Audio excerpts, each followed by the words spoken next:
Hi, I'm Steph, and 1 year ago I bought the Oru Kayak Inlet and I made a first impressions video about it, and then 6 months later I made a follow-up video, and now it is 1 year later and it's time for another follow-up.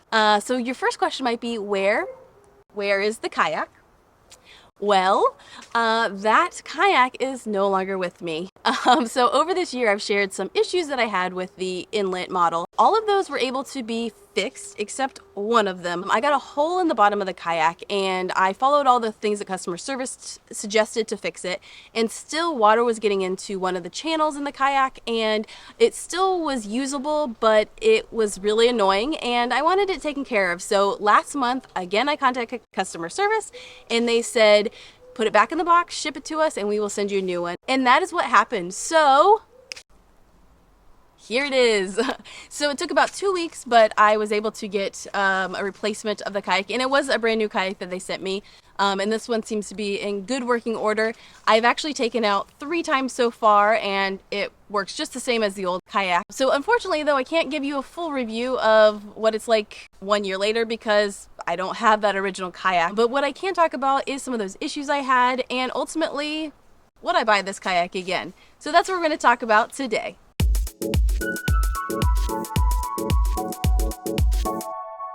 So 3 concerns I had 1 year ago when I bought this kayak was, how fragile is it, how easy is it to clean, and how portable really is the kayak? Number 1, fragile. So after a year, I did have multiple issues with the kayak, the durability of the kayak. Number 1, I got a hole in the bottom of the kayak.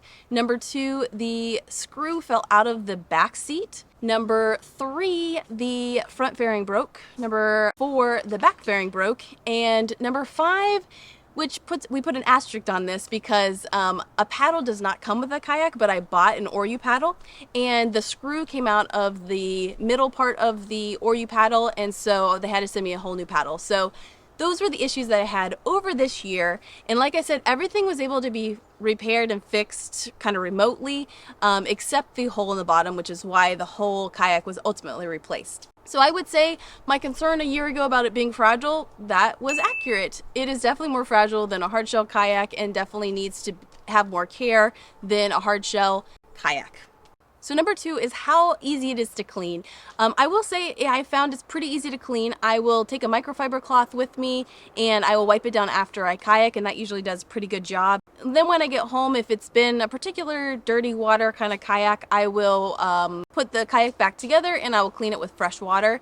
I've also gotten this portable freshwater tank that I will take with me and spray it down kind of in the field after I kayak. So it just depends on where I'm going and if I want to bring that with me.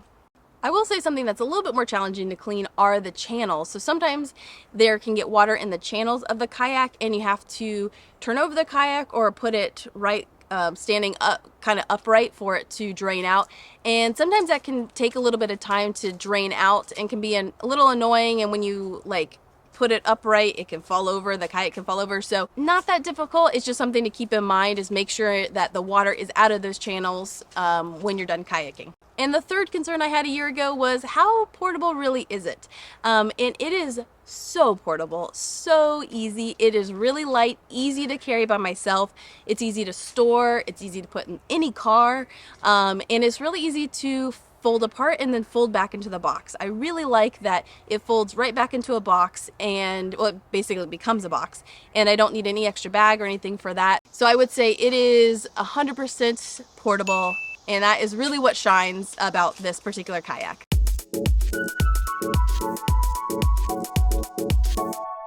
So how many times did I use the original inlet over this past year? Well, before I tell you the number, I will say I kayaked more times than the number I'm about to say, because sometimes I rented a kayak or I used a friend's kayak, but that original inlet I used 60 times, so kind of a nice round number.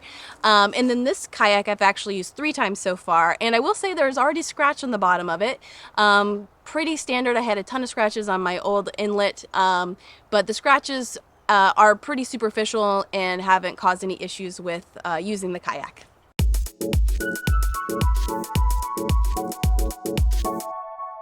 1 year ago when I bought the inlet, it was actually the entry-level model of Oru Kayaks, and over this year they've actually came out with a new entry-level kayak called the Lake, and it was on Kickstarter, so I actually backed it and I have it. So I've shared a couple videos about the Lake so far, and it's now the new entry-level kayak of Oru Kayaks, and I will say I really like it. It has less parts and pieces than the inlet, and so it is even faster to put together. Personally, I think it performs almost exactly the same as the inlet, and I've been really happy with it. So I'll put a link to my video about the Lake. I think it's a great kayak, and so far I've had zero issues with it, haven't needed to contact customer service. So far I've been really happy with the Lake.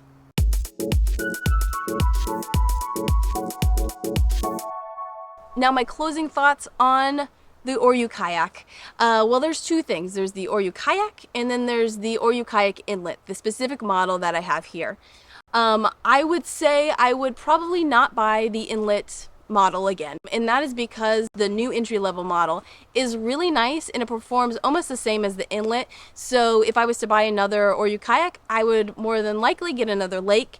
But I've also had my eye on the Bay ST, which is a little bit more advanced, faster kayak, and it's a closed cockpit, so it's just a whole different experience than the inlet. I mean, I'm happy with the inlet, I'm not getting rid of it, but I don't think I would buy it again because of the other models that they offer. I truly still love having a folding kayak. I have two. I have the Lake and the inlet. I think the portability of these kayaks can't be beat. I just love that I can throw it in my car and I can just take it out of the car super easy, put it together, and I'm done. This is, we actually, over this last year, we got roof rails on the on my mom's car, Honda CRV, and we have a hardshell kayak now, and I've taken it a couple places recently on the car, and it is a lot of work to transport a hardshell kayak. It's doable. It's not that huge a deal, but it is more work than throwing a kayak in the back of the car. So I'm really glad I have a folding kayak, and I foresee myself buying more folding kayaks in the future. But you just have to keep that in mind. That is one big thing, is having the right expectations. I mean, they're made from the same material that they make yard signs from. It's the same material. It's thicker, but it's the same material. So it is more delicate than a hardshell kayak. I mean, that's just, your eyeballs can see that.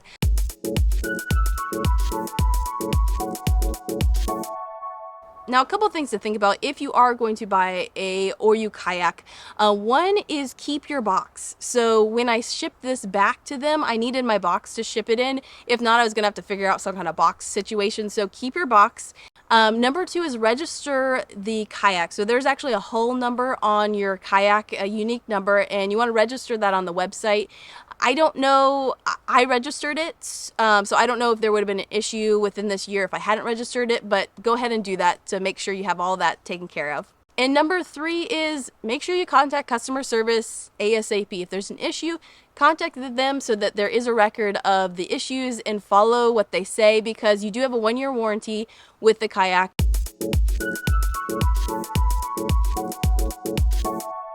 So along with having this kayak for 1 year, this has also been 1 full year of me kayaking very regularly. So I kayak at least once a week. And this is something that I kind of committed to by buying the kayak. And I will say I have loved every minute of kayaking and learning about all of the lakes around me and just experiencing nature in a way that I've never experienced before. It has been amazing.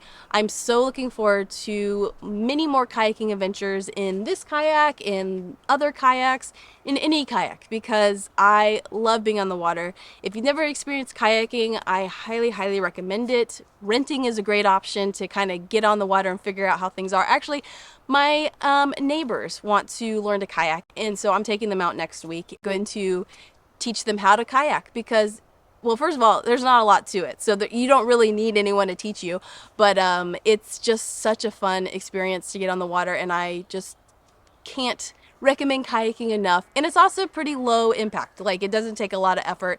So thanks for joining. I hope this was helpful in learning about the Oru Kayak and kind of how it holds up over a year. And I hope you have a great day. Well, this is not great. Mac is pooping by my kayak. This is truly kayaks and greyhounds right here. Oh well.